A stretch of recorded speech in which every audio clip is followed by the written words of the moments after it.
ladies, and welcome back to Still Looking Good 58. I am Faith, and welcome to my kitchen. As you guys know, this is part one of a two-part series that I'm doing on Wigs and Wisdom Wednesday about cooking. It's not about recipes, so I'm not going to be sharing recipes with you. I am going to be showing you the techniques and best practices for learning how to cook.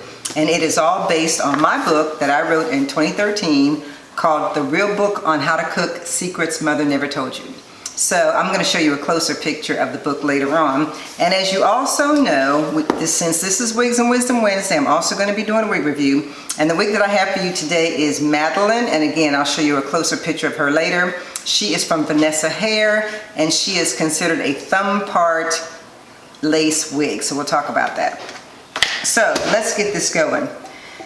Now that we are in a period of time where people are thinking about food and doing a lot of cooking, I wanted to kind of give you guys some pointers, especially those of you who don't cook, can't cook, have not really cooked anything, but are at least willing to try. So what I want you guys to do in this first episode, I'm going to be talking about what I call the P.O.T.S system. It's preparation, organization, technique, and success, and I call it P.O.T.S. And I'm going to share the first two pieces of that, preparation and organization, with you in this particular episode. And then in the next one, I'll finish it up with technique and success. So the first thing that I talk about in my book in terms of getting yourself prepared is you really want to be in a clean kitchen, okay? There's nothing worse than coming into a dirty kitchen and calling yourself trying to work. So it's really important that you clear things off the counter if you can. I have a really big counter here, and I've got things sitting here, but these are the things that I need because I'm actually about to make a pot roast. So you also want to make sure that the dishes are done. If you're using your stove or oven, you want it to be clean.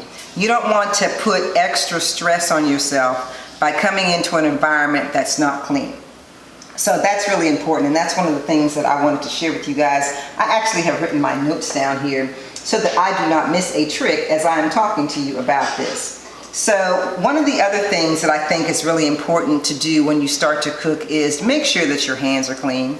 I mean, honest to goodness, make sure your hands are clean. Because of the fact that there's going to be three things that normally happen when you're cooking. Number one, you're going to be touching food, and then you're going to be touching other things. Just like when you're in a restaurant and somebody is prepping your sandwich and then they take your money. You don't like that unless they're having gloves on. So you don't want to do that in your house either. You don't want to touch food and then touch other things. So you have to keep your hands clean. One good practice that I use is I wear thin plastic gloves when I'm cooking, especially if I'm going to be touching food. Which brings me to the second reason why your hands should be clean is because you're going to be touching previously dead animals. Okay, or not previously dead, previously live animals. Yeah, hopefully they're dead. Previously live animals, especially pork. Pork is a killer. If you don't keep your hands clean, you can get all kinds of things like trichinosis, salmonella, whatever. So you want to make sure, especially when you're handling raw food, especially raw pork, beef, chicken, even fish, it's good to wear gloves. And the third reason is that you're going to eventually put your fingers in your mouth because you're going to be tasting the food. As a good cook, you're supposed to taste your food before you give it to other people because you don't want people to be eating something that you've not tasted, because you need to make sure that the ingredients that you were supposed to put in there are in there and all of that. So yeah, so those are the three reasons. You want to make sure your hands are clean because of the fact that you are going to be touching other things, because you're going to be touching previously live animals, and you're going to be eventually putting your fingers in your mouth. Okay, so got that clear. So the other thing that I wanted to talk to you about is the ambiance. For me, I'd rather not have other people in the kitchen with me. Some people like to have people like sitting around the counter and talking to them, all that kind of stuff. I don't really mind that part of it, but I don't like the whole running in and out stuff. Like, for instance, when I lived in Atlanta, I had my kitchen redesigned so that there was a section on one side where I'm doing all my cooking, and a section on the other side where my husband, if he wanted to make a sandwich, all that stuff was on the other side of the kitchen. So that meant he had the refrigerator, he had access to the plates and things, and he also had access to the microwave. So all that stuff was on one side of the room, so that if he ever wants to come in while I'm cooking, he can go over there. On the other side was my double oven and my stove and you know, all of my utensils and things, so that we wouldn't like be bumping into each other. So that's real important. And speaking of bumping, One of the things that you also want to make sure before you start cooking is know your kitchen.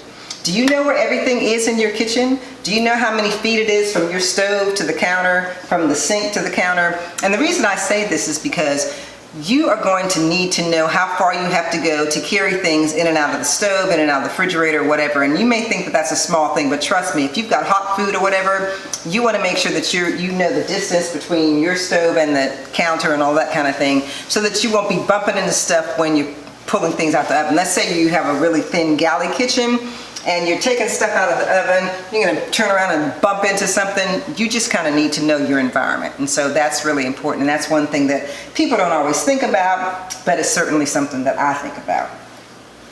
The next thing in terms of the environment is your counters. You may notice that I have counters that have the little sprinkly color things on them. These are these are granite countertops. Now there's a difference between granite and soapstone and of course vinyl, laminate, and quartz. These counters that are granite, I have to say that I'm not real crazy about granite, and the reason I say that is because granite stains. You'll see like little darkened areas where there was water. Like if you spill water or something, if you have something on the granite that had water, when you pick up the cup, you're going to see a darkened area. Now eventually it goes away, but I just don't like it. But with granite, the good thing about granite is that it doesn't burn. So you can put things on a granite countertop and not worry about them burning. But I mean, I would suggest that instead of doing it directly on there, that you use something like this. These are little, this one's made out of silicone and this one's wood, but these are good for putting hot things on your counters. Even if you have granite, I would suggest that you invest in some of these little things that are made out of silicone or a wood one so that you can put your hot things on it. Now, if you have quartz countertops, I would never put anything hot on a quartz countertop. When I lived in Atlanta and I had my other house and my other kitchen, I opted for quartz countertops because I just thought that they would be nicer, better, whatever. And the good thing about quartz is that it does not stain. So it doesn't stain like you see the stains on a granite countertop, but quartz will burn. Unlike granite, quartz will burn, and you'll get this like really thin white stuff that kind of you can scrape off. It's awful. It's awful. And I did it before, so I know. So that's the difference between quartz and granite. And if you have laminate, of course, laminate is going to buckle eventually, and it definitely burns. You can't put more than 140 degrees on laminate before it burns. So just keep that in mind. So that's basically it. Your environment is important. You need to know what you can put on your counters, what you can't. Again, you have to invest in something that you can put your hot pots on. And even with my stove here, I'm still getting used to this electric stove, as a lot of you know. I'm really a gas stove person, but I got electric because I was scared I might burn the house down because I'm always keeping the gas on. I just forget. So I got electric, but man, I am having a hard time getting used to this electric because, I mean, I don't like it. It overcooks sometimes or it undercooks. I'm still getting used to it. And if you guys have electric, please give me some tips because I'm just not feeling this electric stove. But I also have to be careful with the electric stove, you know, what I'm putting on it and dropping things on it and trying to get it clean. Oh, that's another thing. If you guys have an electric stove that has that like clear, that smooth countertop, tell me what you use to clean this sucker, because what I have is really not working. So please put in the comments what you use to clean it. Okay, so the next thing that I want to go into before we get to the quiz, and yes, there is a quiz for this section of preparation. I'm going to quiz you on some of the things that I just mentioned. But the last thing that I wanted to talk to you about in this section is the people that you're cooking for. Especially if you're going to have a party or something, or just a few people over for dinner, you need to know if they have allergies. It is so important to ask that. Some people have peanut allergies, some people have gluten allergies, wheat. Some people are allergic to the things that are on salads, like lettuce and stuff. So I don't care if your lettuce says it's pre-washed. Trust me, you need to wash your lettuce. I don't care if it says pre-washed. You should wash it because you can smell the chemicals on the lettuce if you really have done that before. When you open up that lettuce, you can smell there's chemicals on it. So you need to wash it and get you one of those salad spinners to get the water off of it if you want to, or you can just use paper towels to dry the lettuce off. But it's important for you to know if they have allergies, because you don't want people coming to your house and you cook something that makes them sick. I make carrot cake a lot, and a lot of people don't like walnuts, or they can't eat walnuts. And so I always ask them, you know, can you eat walnuts? Because if you can't, then I'm not going to put them in the carrot cake. And then there are certain things that have peanuts in them that you don't know until you read the ingredients. So I would make sure that everything that I'm cooking, that I've checked that out so that I can make sure that I'm not like killing my guests, right? Okay, so that is the end of part 1, which is preparation. And if you want to know more things about preparation, I also talk about the different types of knives and cutting boards and all kinds of information. So again, it's in my book, The Real Book on How to Cook Secrets Mother Never Told You. And that's what you're going to find in the preparation section. So now that we are done with preparation, I am going to ask you a quiz question. You're going to see the questions up. I'm going to put the questions up in front of me so that you can see what they are. I mean, the answers to the question. So the question is, before you start to cook, what is the most important thing to do? So now I'm going to show you the answers. So is it A, turn on the TV in the next room so you can hear the soaps while you cook? Is it B, comb your hair? You'll want to look good while you're cooking. Is it C, wash the dishes, clear the counters, and put everything away? Or D, put on a sexy outfit so your boyfriend won't care if you can't cook? You guys tell me which one is the correct answer. Then we are going to go on to the second section of this part, which is organization.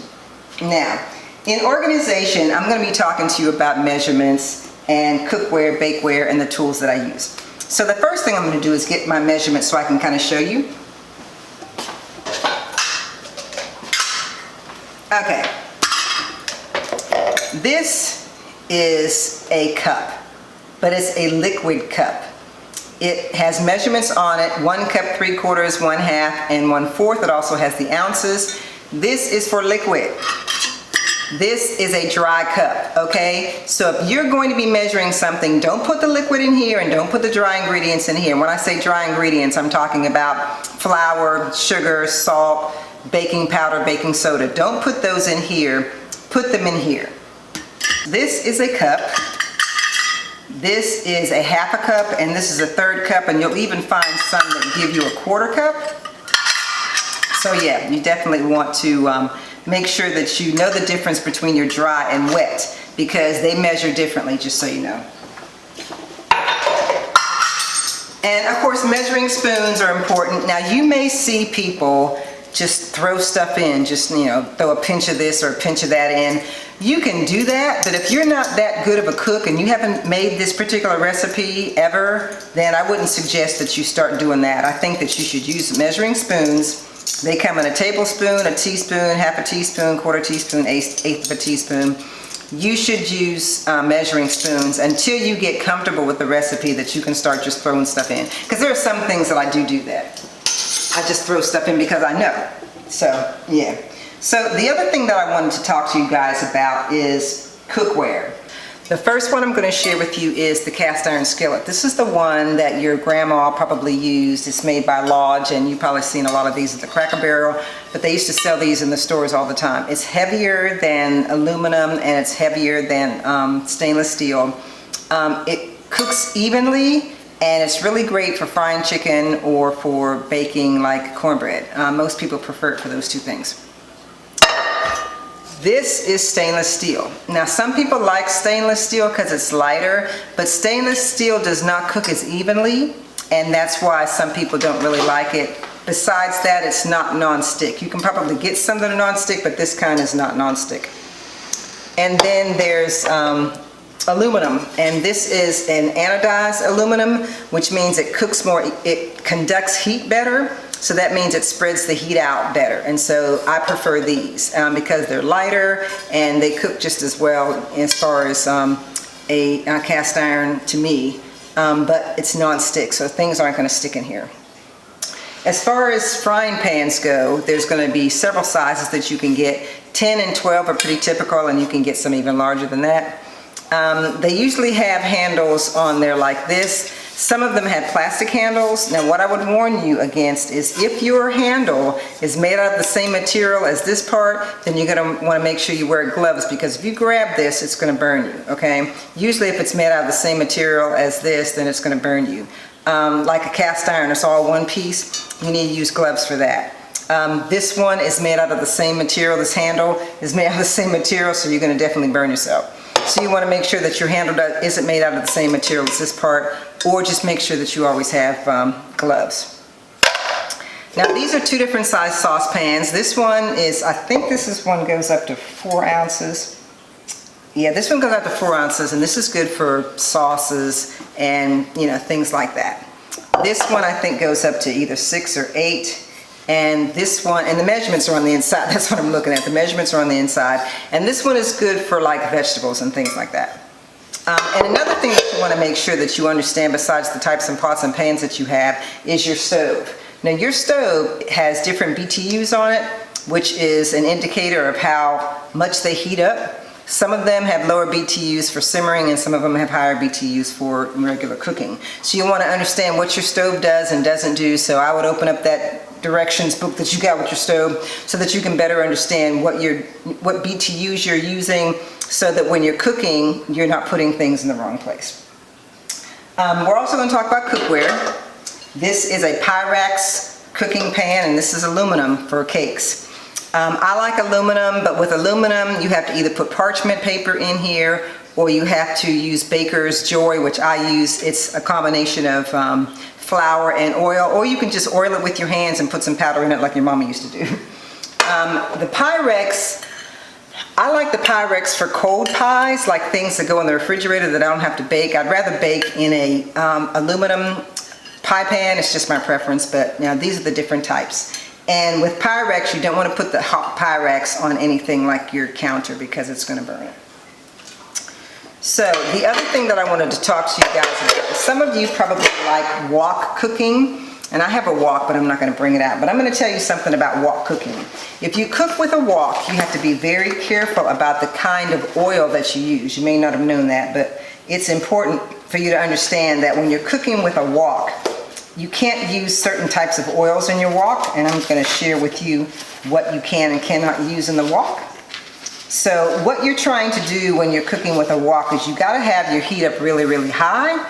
But again, you can only use certain types of oil, and you really need to know what their smoke points are, which is their high tolerance for heat. So the smoke point is going to help you determine what kind of oil that you should use. So for a wok, there's two things that you should never put in a wok, and that's butter and lard. Those are the two things you should not put in a wok, because it's going to burn it up really fast. The best oil that you should use for a wok is peanut, corn, or soybean oil, because they have high smoke points, okay? So that's what you want to keep in mind. Refined oil is better than unrefined oil too, so if you want to keep that in mind. So yeah, so that's the deal with the wok. So now I'm going to go back to my notes so that I can make sure I don't miss telling you guys anything. Yeah, so that was pretty much it for this section. So I told you about the pots and pans. I told you about your cleaning surface. I don't think I've told you about the tools yet. One of my favorite things to use is called a standing mixer, and I'm going to show you a picture of the standing mixer. If you're a good cook, you're going to have one of these, because the standing mixer is good for mixing all kinds of things. They are not cheap, but you can find them on sale in certain places. They're usually about $3.50, something like that. But I got my last one for $1.50 because it was on sale after Christmas at TJ Maxx or Marshall's or one of those places. So you can always look during the after Christmas sales for one, because you really want to invest in a kitchen-made standing mixer. Also, the other thing that you want to make sure that you get is a food processor. Food processors are really, really important because you can do a lot of things with them. You can chop up things. And a lot of recipes that come out today usually utilize or tell you to utilize a food processor.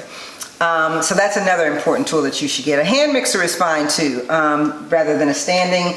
But the standing mixer allows you to walk away and do other things where the hand mixer does not. One tip that I can give you is that for some of these tools that you need that aren't like really cheap, if you're about to get married and you have one of those registries, put those on your registry. I would put the standing mixer and the food processor and all those things, that even a crock pot, on my list, so that you can get those things as a gift and then you don't have to worry about paying for them yourself. Okay, so now we are ready for the next quiz, the second quiz, which is the organization quiz. And I'm going to ask you a question about the organization section of this. So my first question is, what kind of oil should not be used in a wok? So you'll see the answers at the top. A is Crisco, B is butter, C is olive oil, D is peanut oil. So which one should you not use? I'm sure you guys are going to get that. So that's what I wanted to share with you guys in part one. Again, anything that I did not talk about in detail, you can go to my cookbook, which is the real book on how to cook, Secrets Mother Never Told You. It's on Amazon, it's at Walmart, it's at Barnes & Noble, online. So online you can find it just about anywhere. And the last name is Knight, so that's what you want to look for, okay? And in my cookbook are the things that I just mentioned to you and way, way more, okay? Lots more. So in the next section that we're going to talk about in part two, we're going to talk about technique and success. So I'm going to be teaching you what you should be doing as far as like your main dishes, how to store meat, cooking methods, side dishes, all those kinds of things. So we will talk about that next week. So let's move on to the wig review. Well, just as I promised you, here is the wig review. This is Madelyn, and I have Madelyn in the color SP430.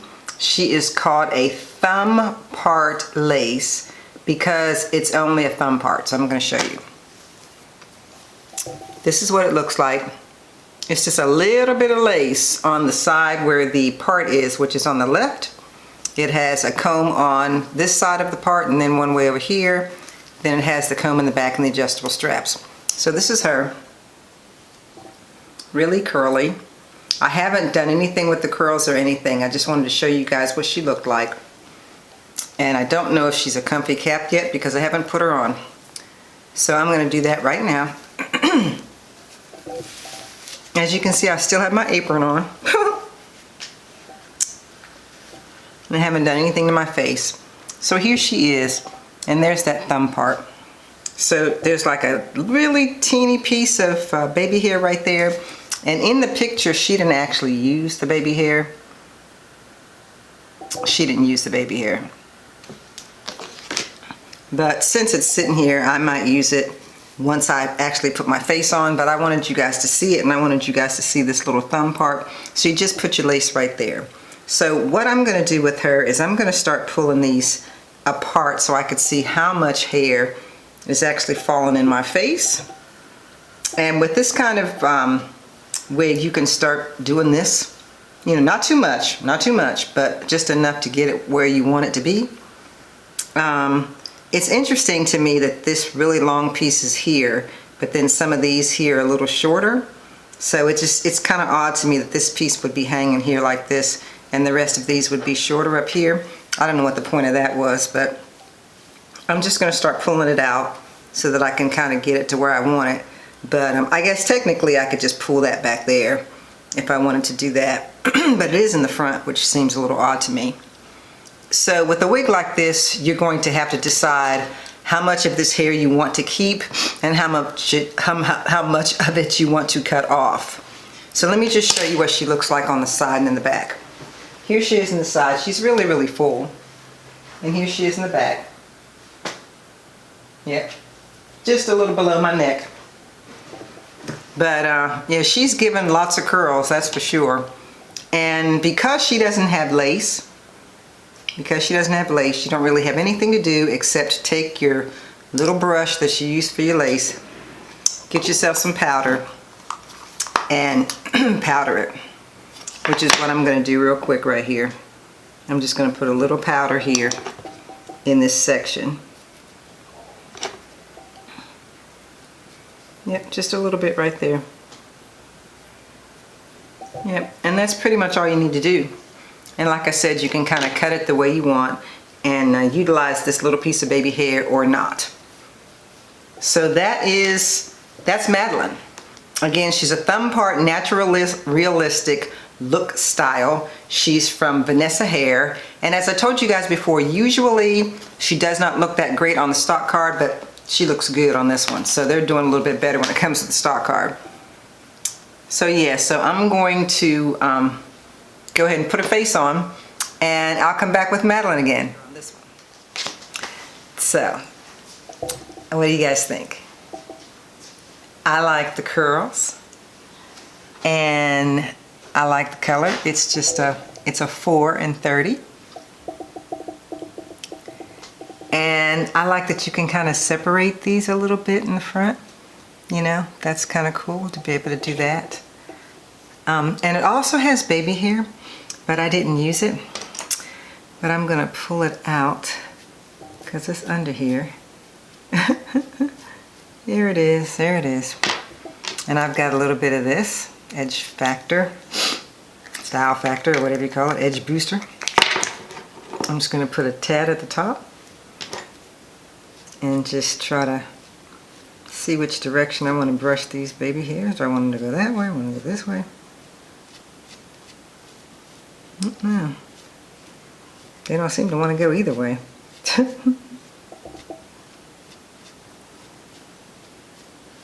don't know.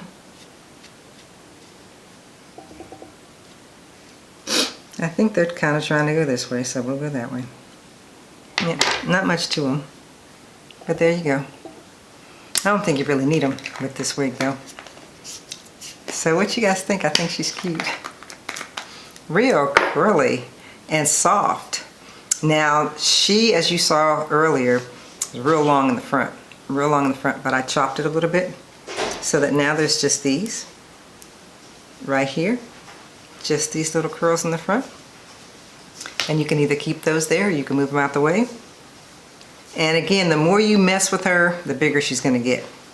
So here she is again on the side. Here she is again in the back.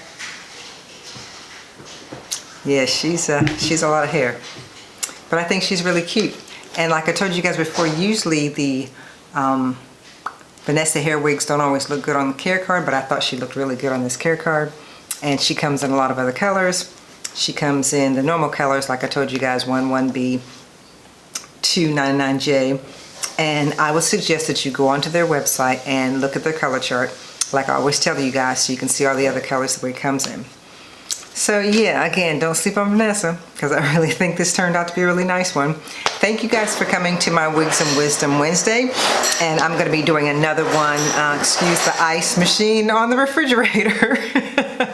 I'm going to be doing another one not next Wednesday, but the Wednesday after that, and that'll be part 2 of the cookbook, so that you guys can learn a few other techniques and tricks if you're learning how to cook. And I'll appreciate you supporting me if you go to those websites that I put down at the bottom so you can pick up the cookbook and learn a few other things that I didn't get a chance to tell you in this video, and probably won't have time to tell you in the second one.